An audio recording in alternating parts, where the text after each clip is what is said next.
Israel Hezbollah की जंग में यमन का हूती, सीरिया और इराक के प्रतिरोधी समूह इस लड़ाई में कूद पड़े हैं। लेकिन इजरायल की इस जंग को लेकर एक खुफिया रणनीति है जिसे पूरे मिडिल ईस्ट का समीकरण बदल सकता है। दरअसल मिडिल ईस्ट में ईरान ने इजरायल के लिए एक जाल बिछाया है जिसमें तेल अवीव पूरी तरह फंस चुका है और इसकी शुरुआत 7 अक्टूबर 2023 को हमास के हमले से हुई थी और उस वक्त इजरायल ने कहा था कि उस सांप का फन कुचल देंगे जिसने ये हमला कराया है। आपको बता दें कि इजरायल का इशारा सीधे ईरान की तरफ था।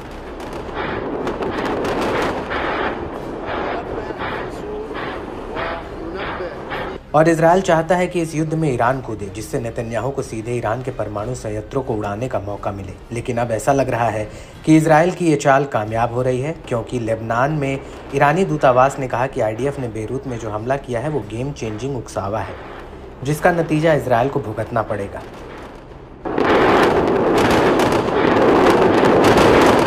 इसको लेकर ईरानी दूतावास ने ट्वीट किया है जिसमें लिखा, एक बार फिर से इजरायल ने घनी आबादी वाले इलाकों में खूनी नरसंहार करके अपने झूठे तर्कों को न्यायोचित ठहराने की कोशिश की है। इसमें कोई शक नहीं है कि यह निंदनीय अपराध और लापरवाह व्यवहार एक गंभीर वृद्धि का प्रतिनिधित्व करता है जो खेल के नियमों को बदलता है और इसके अपराधी को उचित रूप से दंडित और अनुशासित किया जाएगा।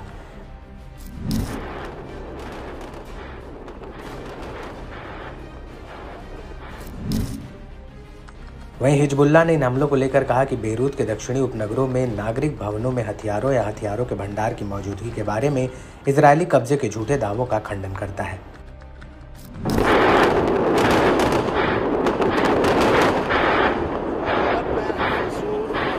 आपको बता दें कि आईडीएफ ने 27 सितंबर 2024 को लेबनान में 30 से ज़्यादा हवाई हमले किए थे, जिनमें से अभी तक 700 लोगों की जान चली गई जबकि 3000 से ज़्यादा घायल हुए हैं। वहीं ईरान के विदेश मंत्री ने इजरायल के पीएम बेंजामिन नेतन्याहू को दो टूक कह दिया है।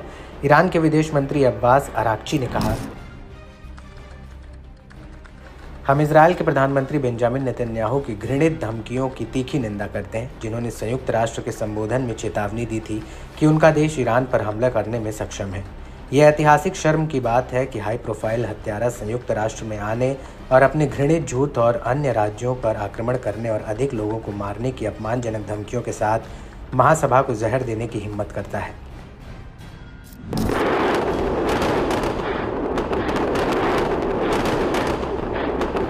आपको बता दें कि ईरान के इस बयान से पहले इजरायली पीएम बेंजामिन नेतन्याहू संयुक्त राष्ट्र को संबोधित करने गए थे, जहां पर उन्होंने खुले तौर पर ईरान पर हमले की धमकी दी थी। लेकिन बड़ी बात यह है कि ईरान अभी तक सीधे तौर पर इस युद्ध में शामिल नहीं हुआ है। वो पर्दे के पीछे से हिजबुल्लाह, हूती, इराक और सीरिया के प्रतिरोधियों को हथियार और गोला बारूद सप्लाई कर रहा है और उन्हीं हथियारों के बल पर ये चौकड़ी इजरायल पर हावी हो रही है।